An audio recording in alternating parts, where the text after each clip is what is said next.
gleams every night, crime scene tape phosphorescing in the dark woods. It guards between human intellect and the sentience of nature.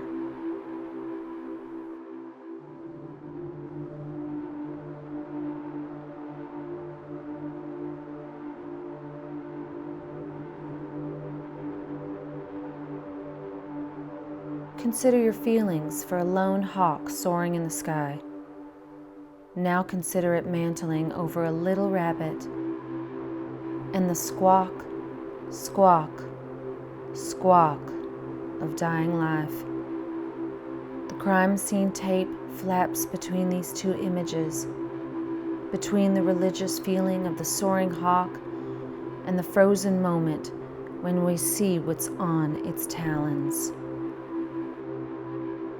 Consider the fern that covers the surface of the water, spreading to make a feast of the light, and everything below is held in darkness, starving slow. Between the survival of the fern and the deaths of the darkened plants and fish, that is where we put a barrier to mark evidence of a crime. This tape we put up, it's a strange legality, a symbol of our exclusively human concerns. Cut through it. Come into an extra human reality.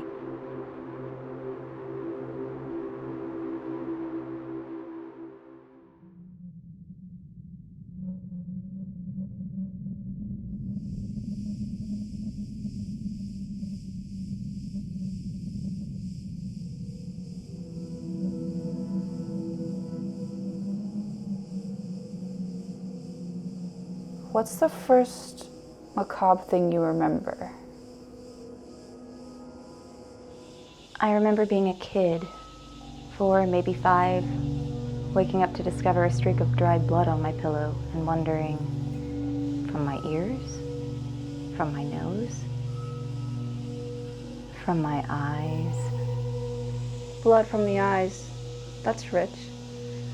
Like a detail from one of your stories. I don't remember that. You're coming awake, bleeding. Probably it was a dream. Crows attacking fairies, tumbling bloody in the sky. I used to dream like that all the time. So vivid there'd be remnant outside my head. A stain upon my pillow.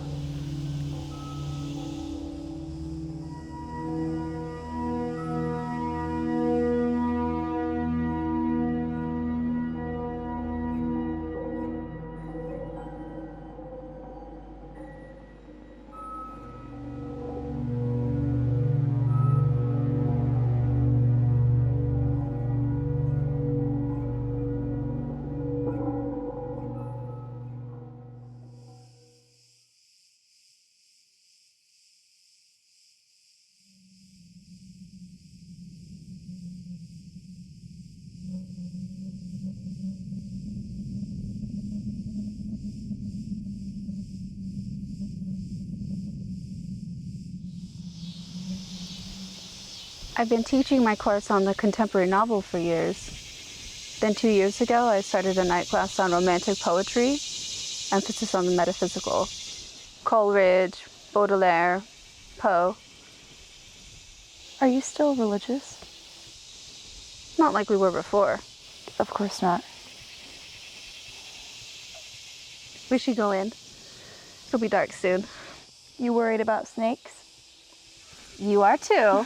Don't lie. There's some DVDs in the cabin. Horror movies.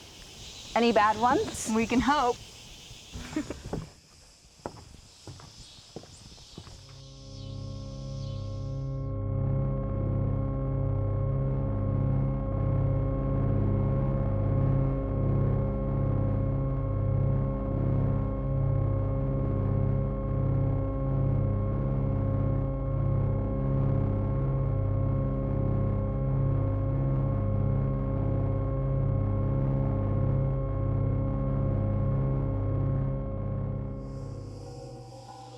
All horror movies are about prying into private places, and the discoveries are like long falls through the dark. You have a story, Your character Lizzy, searching through a family member's private things. Yes, Lizzy. She pays a secret visit to her stepbrother's closet and falls through a trap door. The fall of Lizzy. Is it far? A long tumble through the dark. Into a basement? More like a realm beneath the house. Oh, I like that. There's a troll down there, and Lizzy's hurt her ankle from the fall. She's defenseless. Therefore, pray? The troll tells her there are special laws. If she obeys these laws, her ankle will heal, and the puddle of blood at her feet will rise into a ladder, which, rung over rung, she can climb all the way up to the trapdoor. What are the special laws? The most special law is this: no snooping. But of course the troll lays it out in a biblically formal way. Thou shalt not cast eyes in unwelcome places, neither shall you open cabinetry or peek through curtains.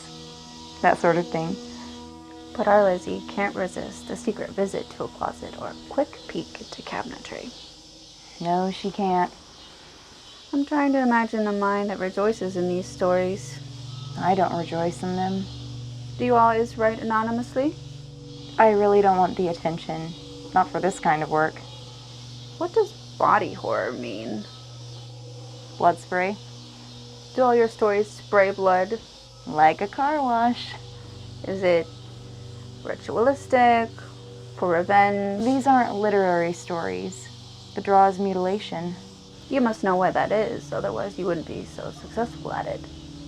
Mutilation is like a search.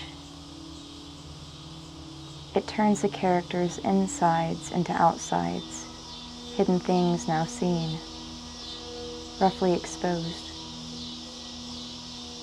The reader's desire to see private parts. And knowing that it's not all right to want that. An appealing sense of shame, like something from the dark recesses of Puritanism. Shame and rage. A reliable business model.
Jorie,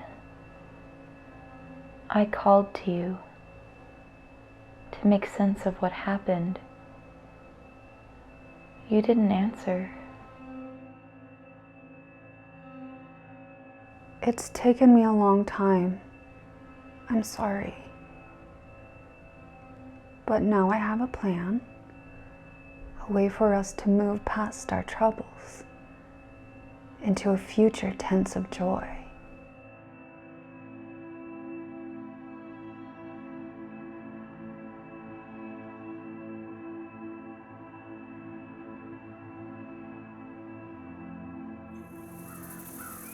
You bring me all the way out here to a place that seems prehistoric to tell me about future joy. I'll reveal everything soon. But first, let me catch up with you. I didn't realize how much I'd ache to see you.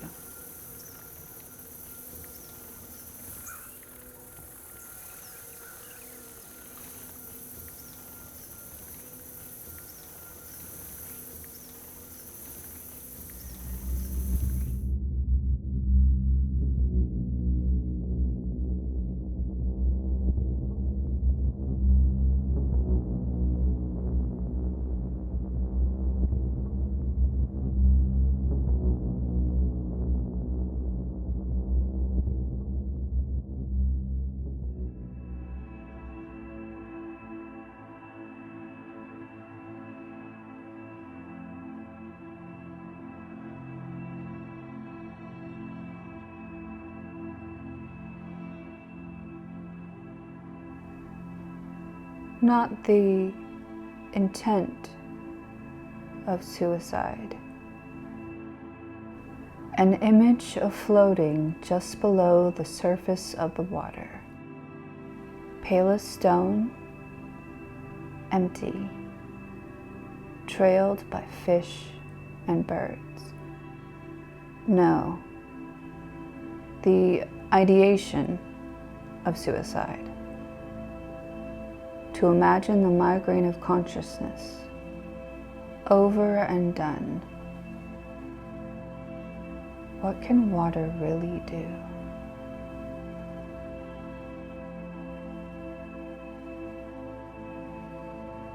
I remember a dark time. We were children under pressure, sworn to stay quiet. We disappeared all evidence of the thing we did. But the secret hollowed us out.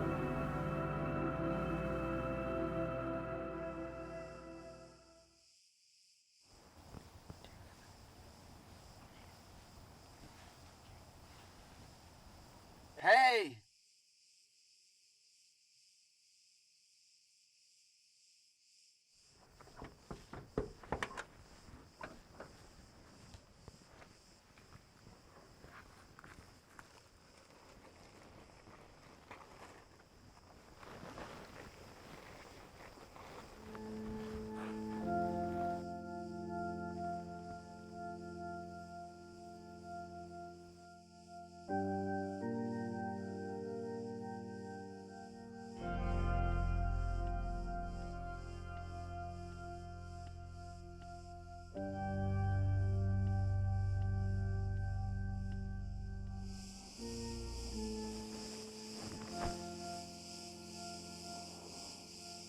We were sold. Not sold. Whatever ceremonial name you want to put to it, we were sold.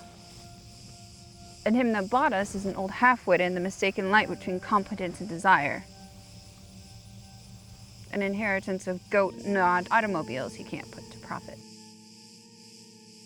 The light at the ceremony? The light they say binds us to him? It's the light of absence. The light of isolation. Our toil. Binding light, bride light, Indentured light. light upon sweat, light upon blood, Light of a raw life. the light of a belt around our necks, Light decaying into light. and the light of our own darkness, receiving.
A fall on an axe will create a specific wound.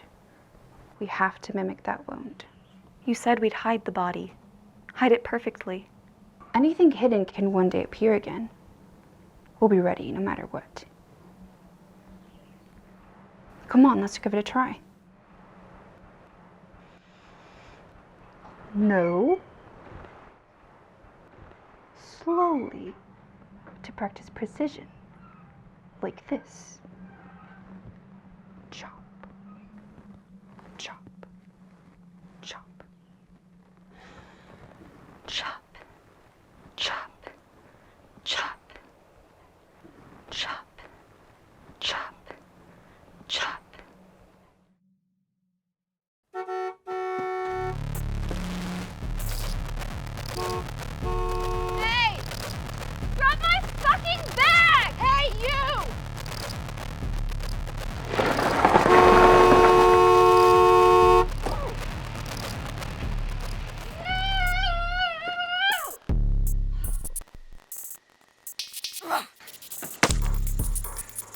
Must you?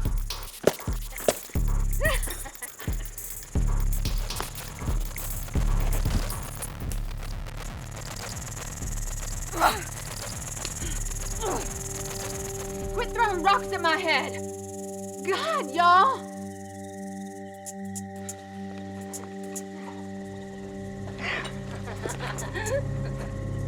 Back the fuck off or I swear I'll kill your husband and your daughter. I'll slit both your throats to rags!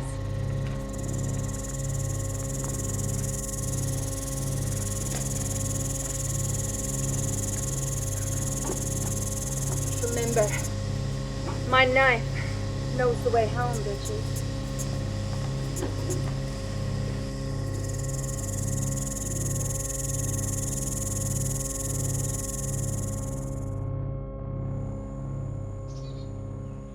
Yes. Oh yes, me too.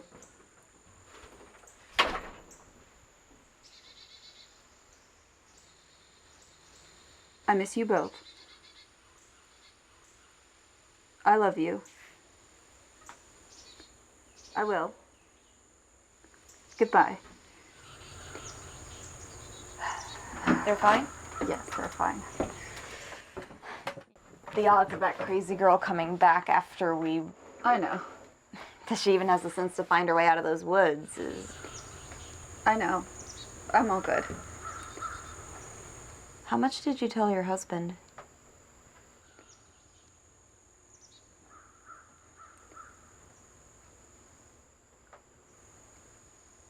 Who robs a house looking like a wolf? It's so odd. What about the person in the truck? Clearly not very brave. Listen, I was thinking, I think we should stay and finish our vacation. I don't think she'll be back. What's wrong? You mentioned an event that would move us past our troubles so that we can focus on a future tense of joy.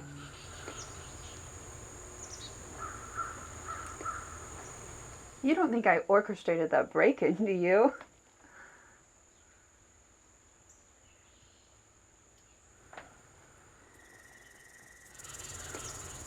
Maybe it's too late for us to be normal with one another. Don't say that. I've ached for so long. Let's try, please. Someone's here. The park rangers? We hope.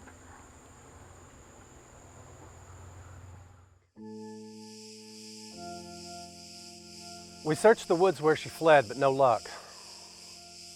She probably made her way to the Fringe. The Fringe? Yeah, it's what we call a little ad hoc community between here and town.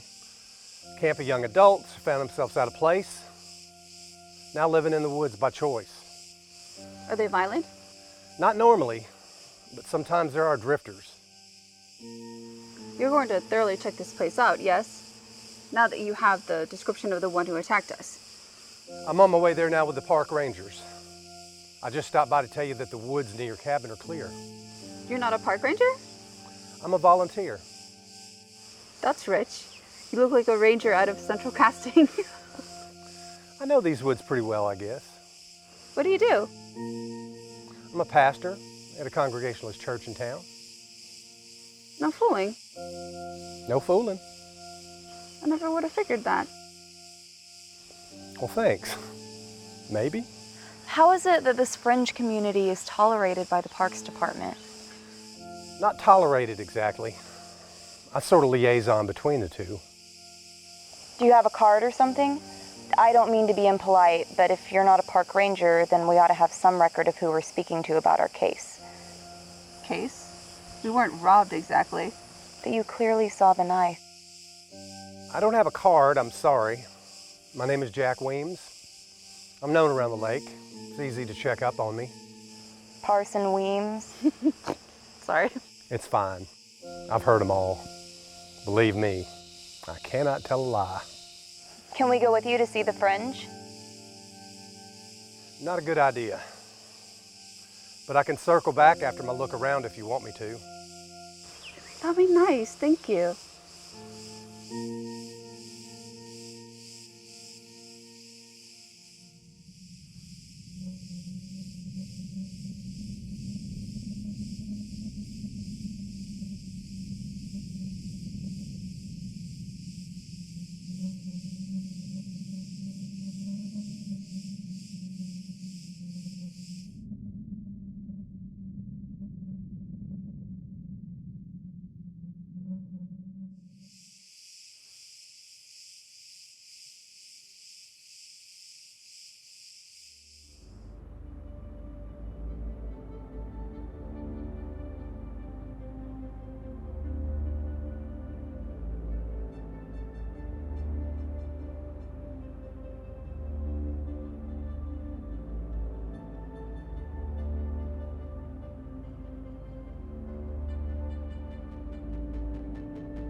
Mr. Jack puts the girls of the orphanage on their back.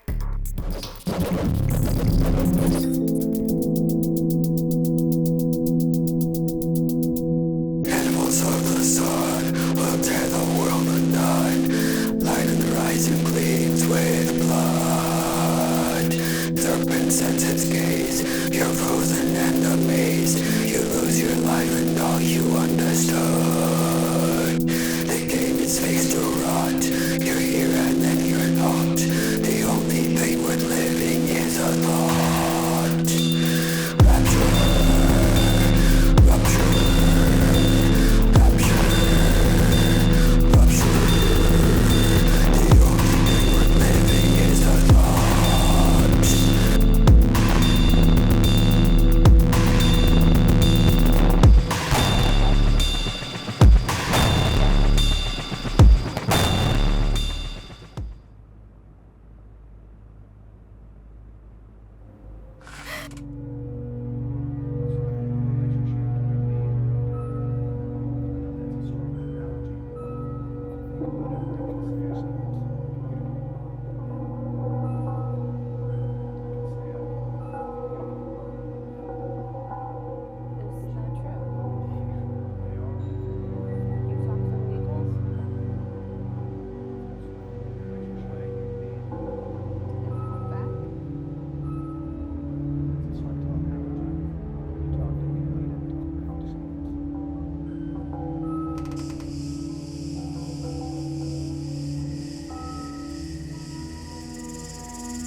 Giant salvinia.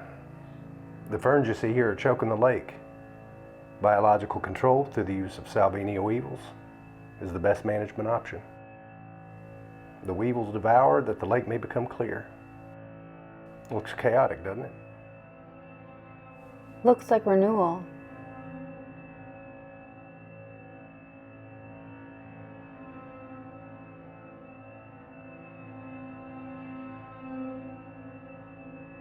This place is magical. Yes. It's as though there's a separation. This natural place and the place of ambition. Place of concrete skin. There's encroachment. This place needs preserving. At your church, do you say God's plan? Yes. Is that accurate? It's helpful. Saying plan presents a sense of authority in the unknown. What word would you use? Spectacle. God's spectacle. God's spectacle, which includes individual damage. An individual grace? Can it be included in this talk of spectacle and grace the prospect of a double? That each of us has a double? A double that prepares us for survival? A representation of ourselves? Imagine I have a double. Someone who struggles but also sets the stage for me to live more wisely. Are you talking about Kaidon? We've been separated for a long time. The lake is our union. Although it sounds magical, I believe I have a way forward for us. A path you didn't know about before. Take the idea of heaven and God's plan for destination. Imagine not a plan but a spectacle. Everything happening simultaneously. Instead of toil and reward being one thing followed by another, life and life after. Imagine toil and reward at once, experienced between doubles. One struggle prepares the other's survival. They're at the same pace. It's interesting.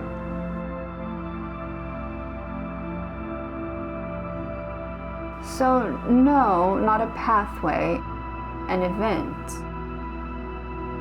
An event of grace, where the doubles meet and are made equal.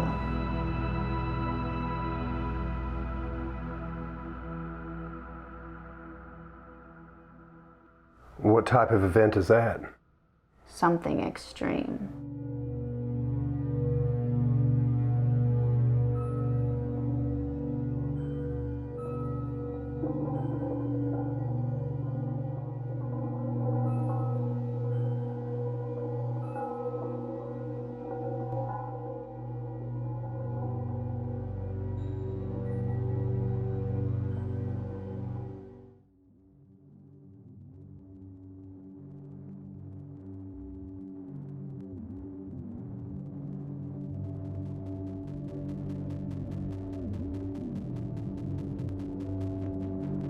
It's you. Like it or not, you can hear me.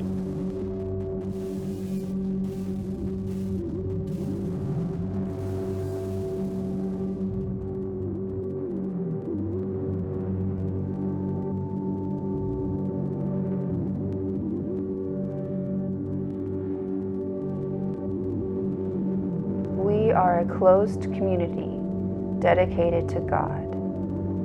Silence and obedience are expected. Husband guards us and guides us. His eyes and punishment are swift.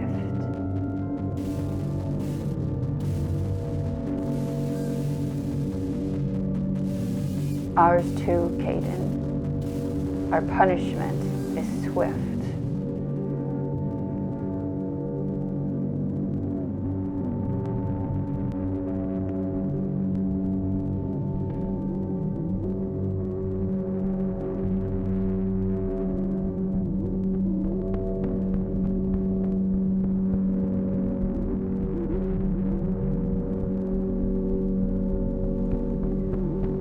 Lizzy was alone in the forest. A sour spell had taken over her. She struggled up a hill the way a newborn calf struggles to his feet.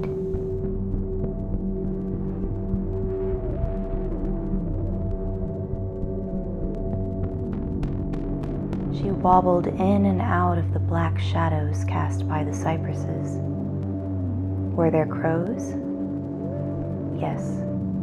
Shiny and loud. Lizzy was on the lookout for a circle of stones, a healing place that was assembled on the hill hundreds of years ago. The spell made her ears hurt and her stomach turn.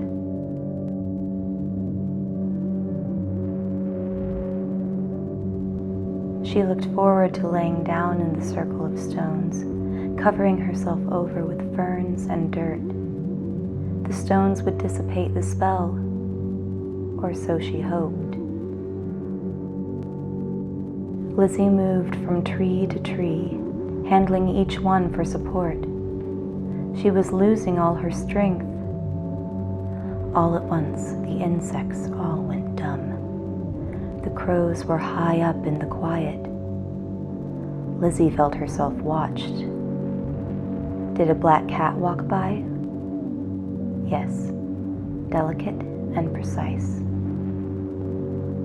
Lizzy felt thoroughly searched, and then she saw a hunter standing on the side of the hill, watching her.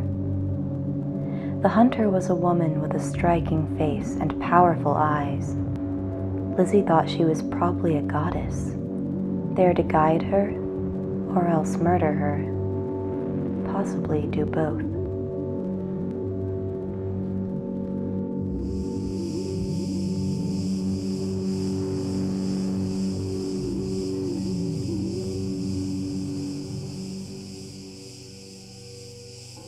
Why are you here? I want to change my life. What is wrong with it? I've been a terrible person.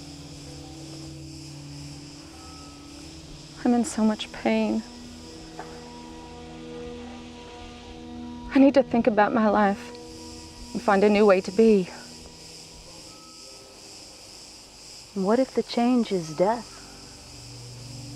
Don't you think it's possible that you deserve to die? I prefer to live. There's a way to live and be changed. I want that. What will you do? Anything.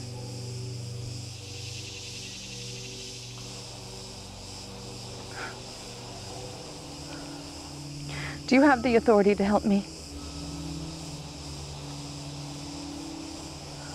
Yes. An exchange is necessary. You must bring me two. Then you will have the opportunity to reform. Two.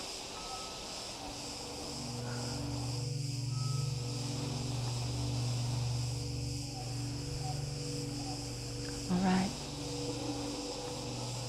I'll bring you two.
I had a moment of recognition, like a face that appears suddenly at the window. First, it's a surprise. Then you know. Sounds profound.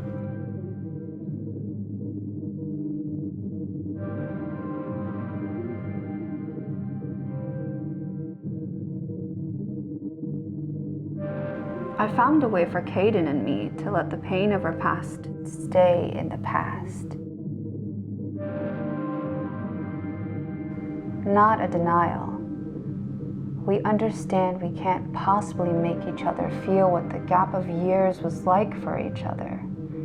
Her time staying solitary and me trying to make a life for myself. Right now there is a void between us.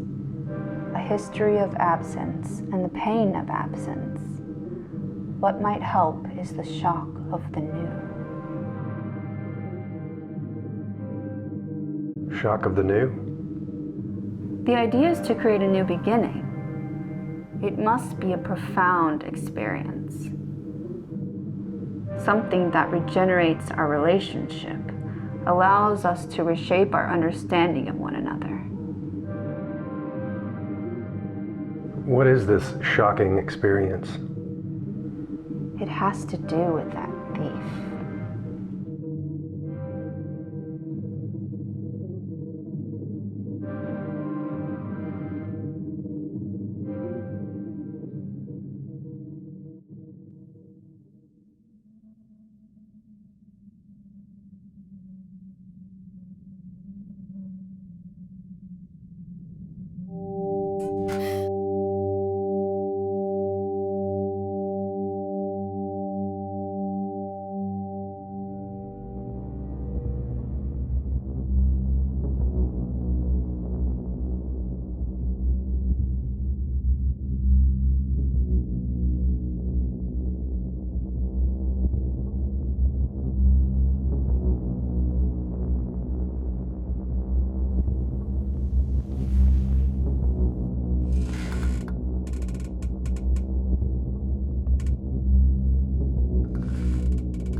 There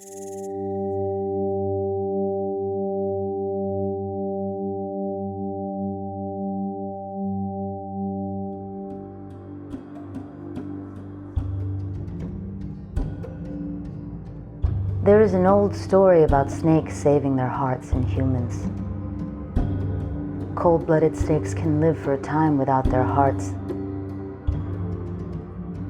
gaining warmth instead by gliding their bodies across sunlit grass and stone.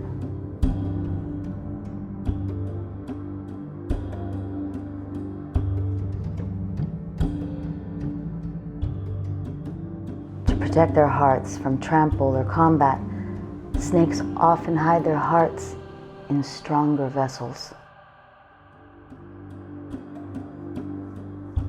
There are people so cut off from their own memories their hearts grow cold.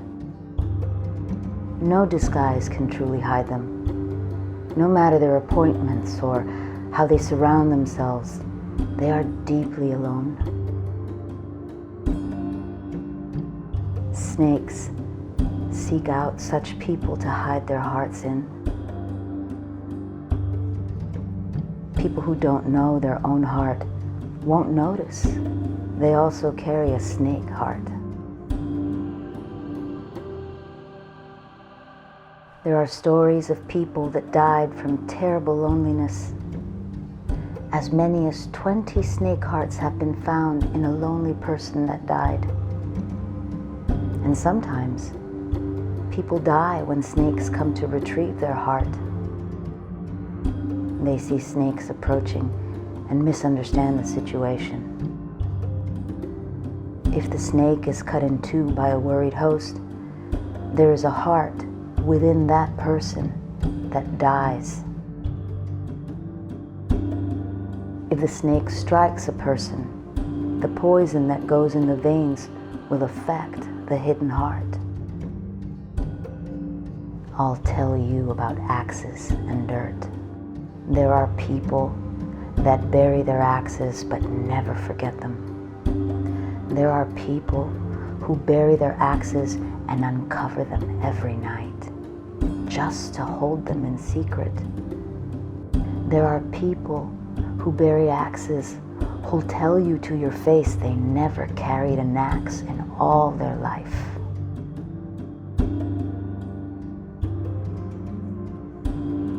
Snakes are careful of their bellies in dirt where axes are hidden. They know they have to put their hearts somewhere safe. They can sense those people cut off from their own memories, people with buried hearts. Such obstinate sadness is the perfect hiding place.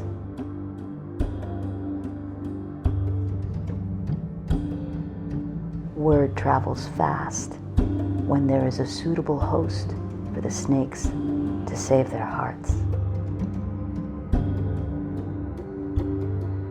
But there is always a risk. A person burdened by too many snake hearts will find oneself standing at the edge of a cliff or deep water and look into it, search it, with the bloody weight of desire. Desire that drenches the world in a cold chill. We watch out for such people.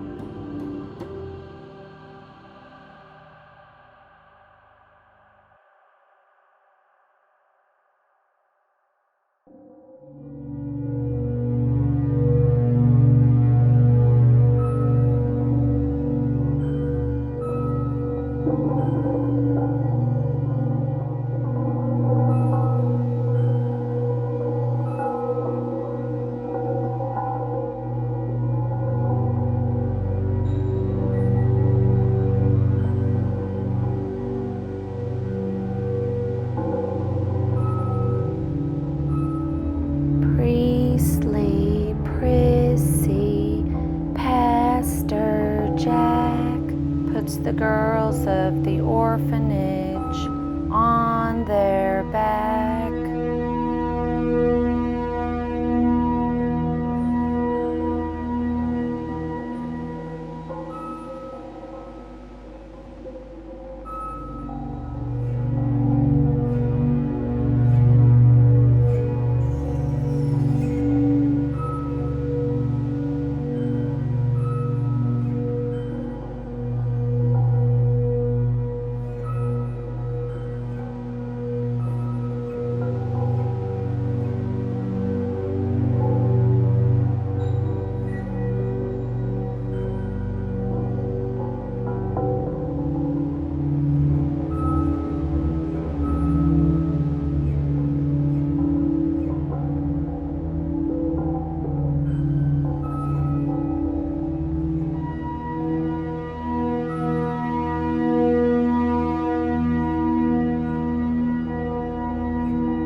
I believe there are doubles, and we are each other's double. Not an exact likeness. Doubling is one of nature's irregular patterns. It's a way of expressing personal satisfaction and personal crisis. Perhaps one struggle sets the stage to live more wisely, even prosperously. I think that's the case with you and me. You're alone, working anonymously. I have my students and my family. I think what happened to you with old Carl, and how we fixed old Carl, I think it resulted in an imbalance.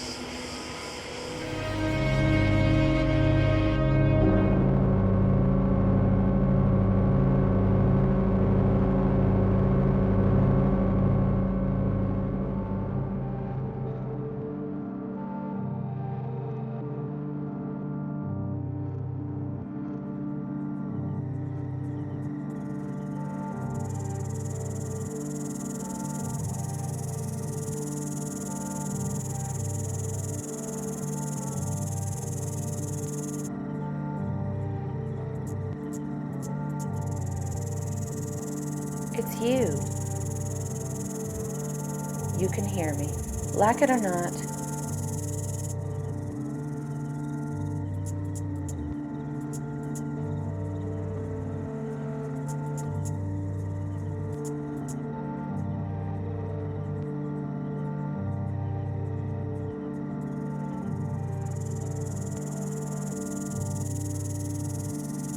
I ate a concoction of grass and flowers.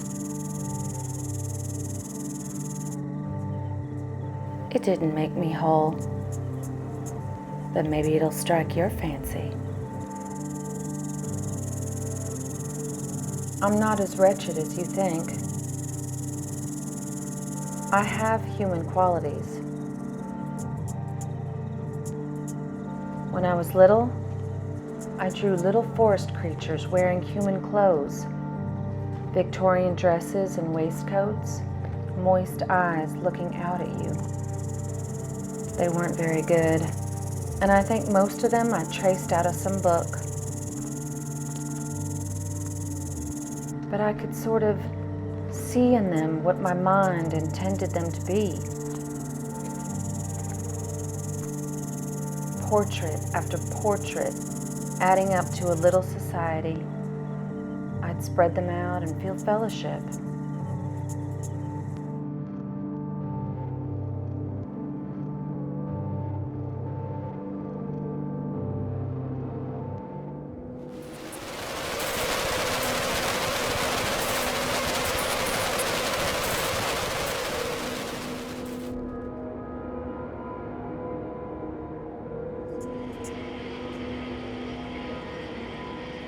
Heaven allows individual damage. A double can absorb some of that damage.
You feel her.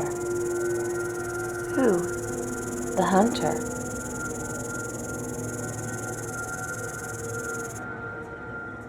She's close.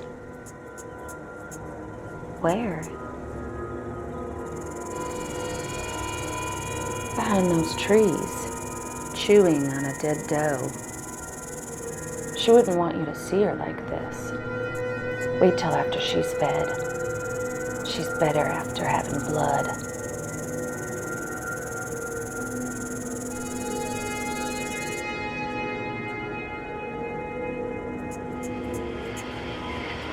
I thought we'd find a leveling experience out here by this remote lake. I knew about that fringe group that lives in the woods and how they've taken liberties with the rental cabins.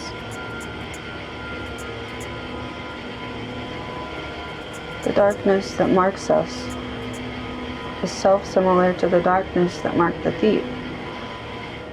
She stands before a mirror and sees an image that's evolving. The image supersedes the host, and soon she'll be brand new, like a snake shedding its skin. We're drawn back, forever back, into our sin against old Carl. Chop, chop, chop.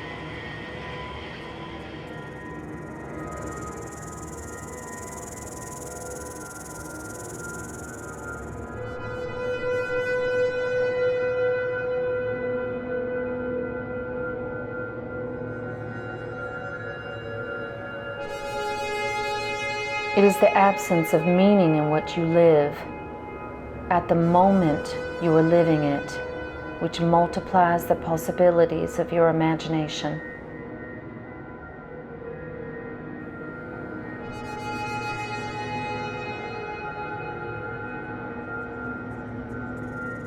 I grew up in the country. I grew up in the city. Probably the things I had were nicer than the things you had. Probably. Were you happy? I had thought life isn't worth living, but it is worth thinking about.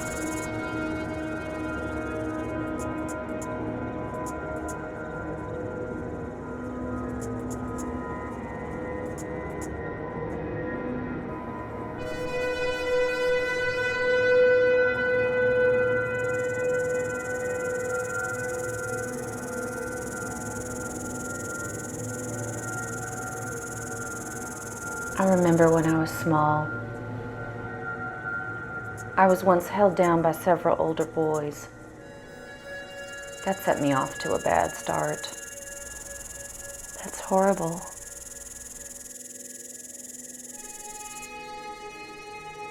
I'd like you to consider how you might go on thinking about your life, even after you lose your life.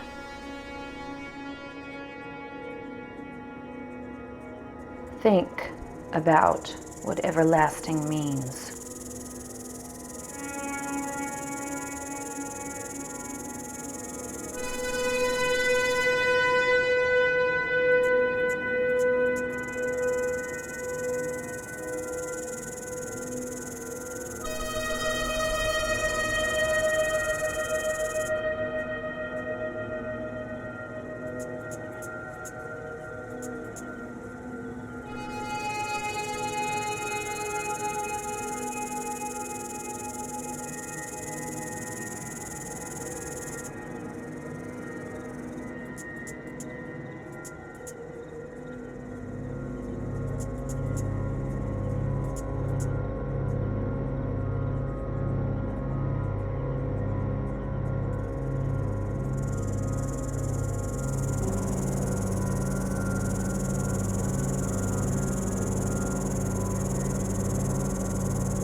I was daydreaming. Where did you take me? To see the hunter? She's ready for us now.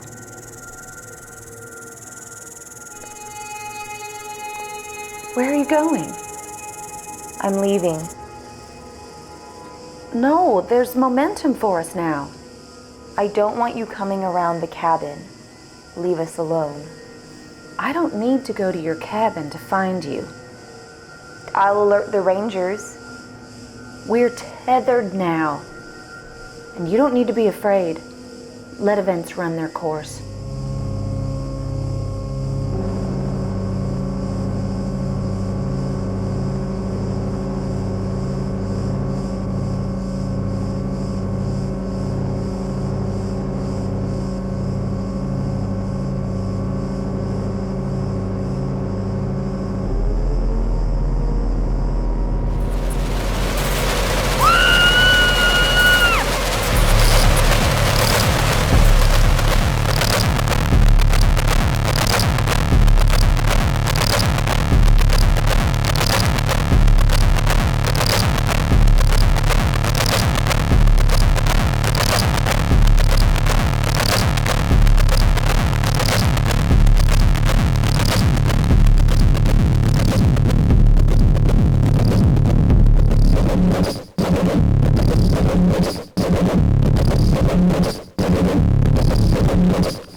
Heaven allows individual damage.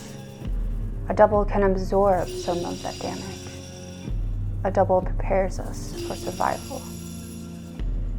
I thought a thief might provide us the shock of the new. We'd have a new challenge to unite us. A shared experience that would allow us to begin again. Hey, you! Moving forward, that would be the story we would tell. How we chased a thief that trespassed against us, ran her deep into the forest and gone. This story would supplant the story of old Carl. Narrative is everything.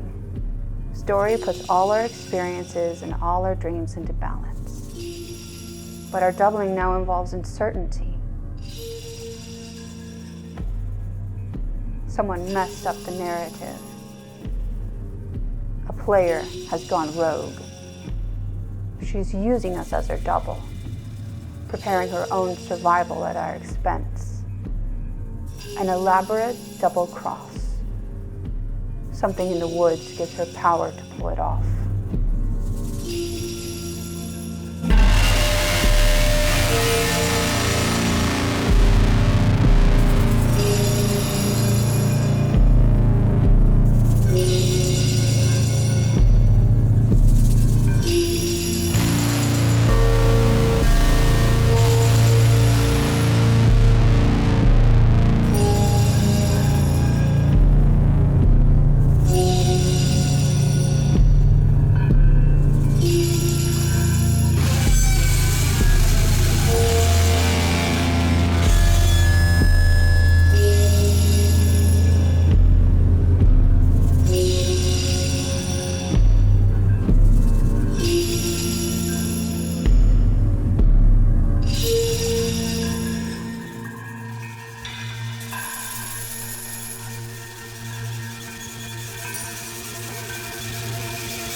person cannot know whether the next moment will be not like any other moment, but one that will change their life or end their life. A deer in the woods goes about its business, knowing only by instinct what sort of creature it is. The one who draws her bow, that is the one who knows what the next moment will be. She will line up her arrow and change time for what is standing in her sight. Do you understand? Who am I to you? You are the hunter. Do I have the power to change your life? Oh, yes.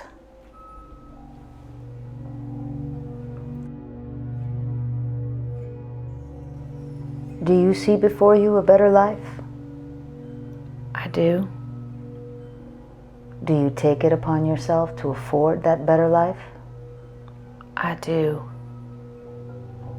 One world falls away, another is taking shape.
When the ordeal ends, who's there?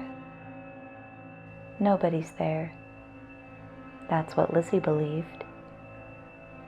She began walking in the direction of never coming back. What was the meaning of the thing that happened? The thing that had been like a tornado in her life. It's something that will always follow, and the howling of its anger behind her is something she will have to relish as she moves forward, aiming so earnestly for a future tense of joy.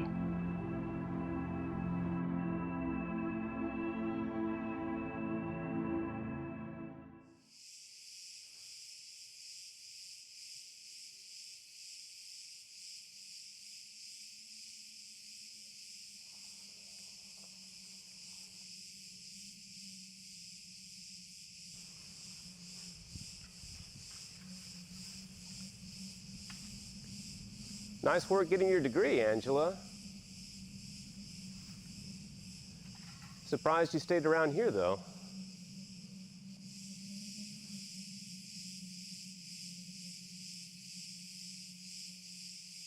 I'm exactly where I need to be.